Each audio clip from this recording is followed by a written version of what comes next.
Johnson is arguably one of the most important figures in all of Delta blues. He inspired countless artists, including me.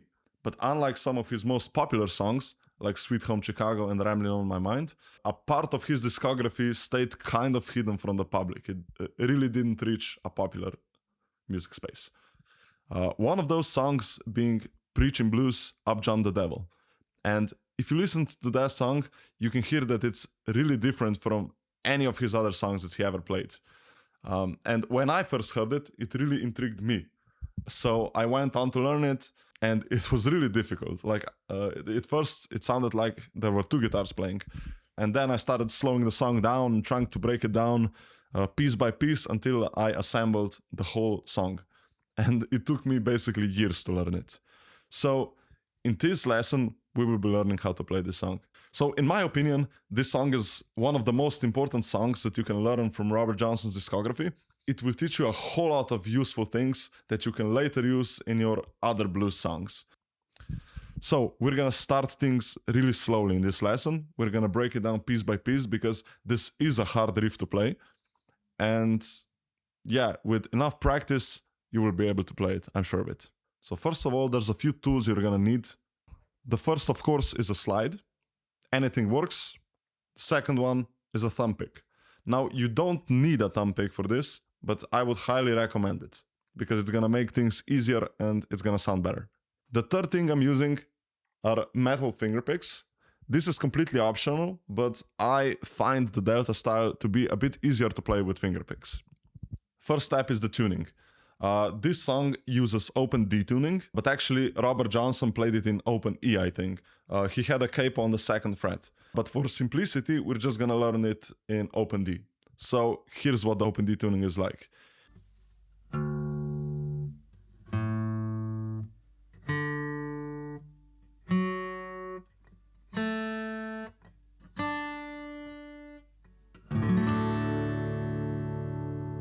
I would say that 80% of this riff, or basically this song, is the right hand technique. So if you master that, you're gonna master the whole song. So we're gonna start focusing on that. If you listen to the original recording, you're gonna figure out that there's two things going on. So you've basically got some rhythm part, and then you've got some lead part, or the melody. Our thumb is gonna be our rhythm player for this song, and our index and middle finger are gonna be our lead players. Here's the first exercise that we're gonna do. For this one, I want you to completely mute the fretboard. So we're not gonna be using the right hand at all. So just place our fingers over the fretboard. This is what it sounds like. So here's what we're gonna be doing. We're gonna be doing a upstroke with our index finger on just the high E string. And then we're gonna be doing a downstroke with a thumb over the top few strings. Okay. And now for the first exercise, you're just gonna be alternating these two. This is what it sounds like.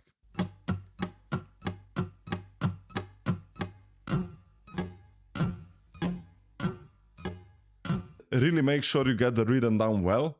I suggest practicing this with a metronome and basically just up the tempo until you feel comfortable. And this is what it sounds like after a bit of practice.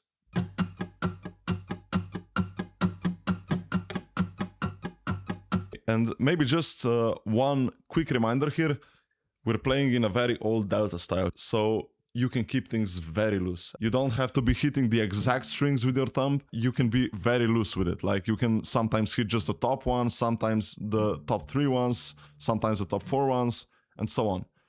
They played it like this, we're gonna play it like this. The second thing we're gonna do is do the same riff, but play it with open strings instead of muted. This is what it sounds like.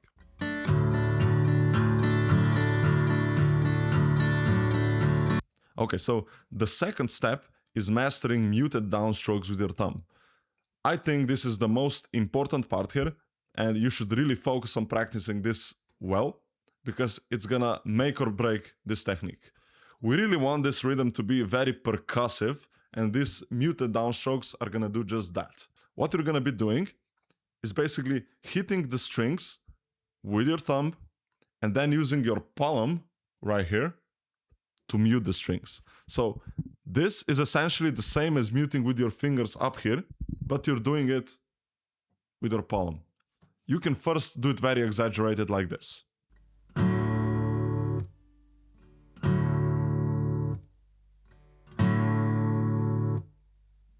And when you've mastered that, you're gonna try to do it very subtly. You're gonna be floating your hand just maybe a centimeter above your strings, and then as soon as the strings ring, you're gonna hit down. This may feel really awkward at first, but if you keep practicing, you're gonna get good at it. So what you want to do here is to basically just play a very short burst of the open strings. And this is what that sounds like.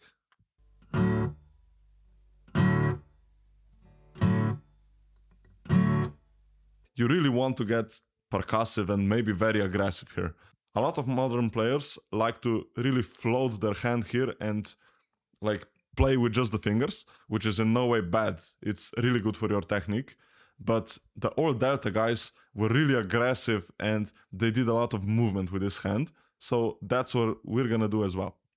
So really don't be afraid to be aggressive, to do very long downstrokes like this, because it's gonna make the guitar louder and it's gonna make the downstrokes more punchy.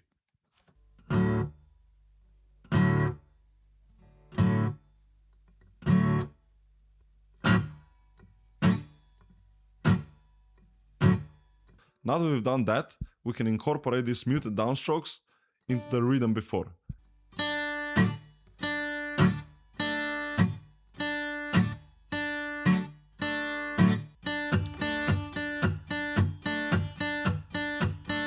This here is basically the essential part of this riff. Once you've got this down, you're gonna have the whole riff down. But if you're listening to the original Robert Johnson recording, you can still hear that there's a thing missing. Like, he's doing a fill in between, right?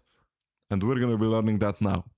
So this fill is basically nothing else than putting another note between the downstroke and the upstroke at the end of the bar. And the closest I have gotten with it is like this. You're gonna just be playing one open string right here, around the middle of the guitar. So it's either gonna be the, I don't know, B string or the G string, something like that. Again, it doesn't really matter. We're playing it very loosely here, just like our heroes did. And when you hit one of those two strings, make sure to still keep the muted strings from the downstroke. So this is what the sequence we're gonna play it. So downstroke, mute, hit one of those strings, and then hit the high E string.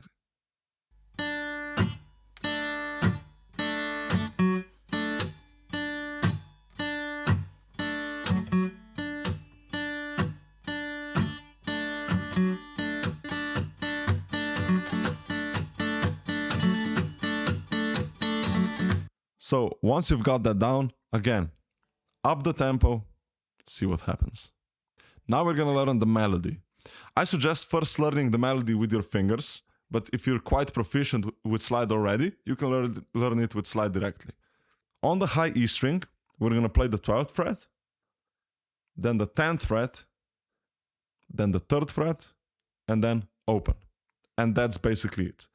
Robert does some variations of that throughout the song, but that's for another lesson.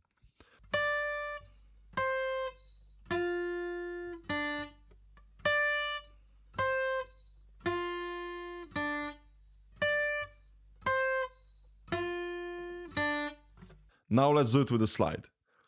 A lot of people I've seen seem to play this melody a bit wrong.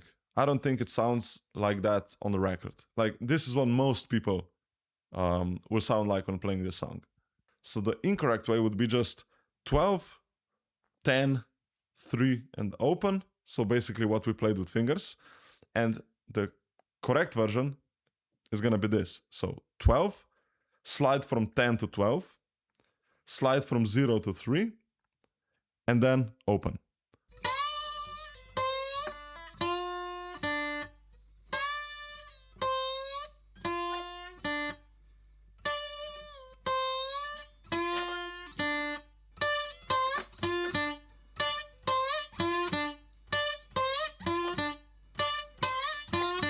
This version is a lot more fluent and a lot more loose. So now, for the final part, let us combine the melody and the rhythm part we've learned.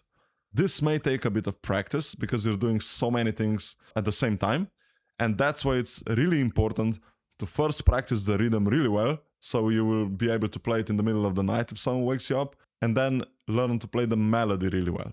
So again, we're first doing it slowly, we're taking it easy, and then we're ramping up the tempo.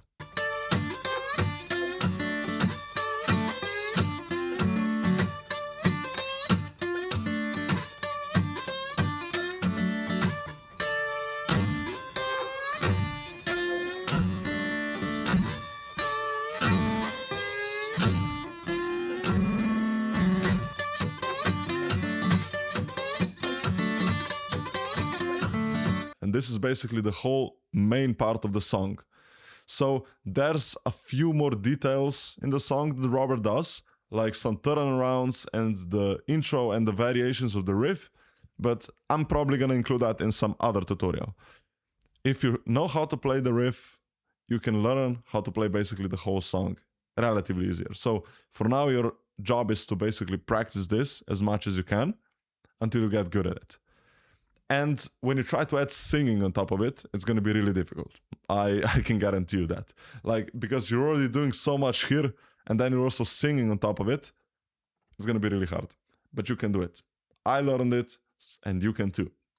Okay, so if you like this video, hit the thumbs up button, leave a comment, subscribe, and see you in the next ones. And keep playing the blues, keep spreading the message, and keep learning.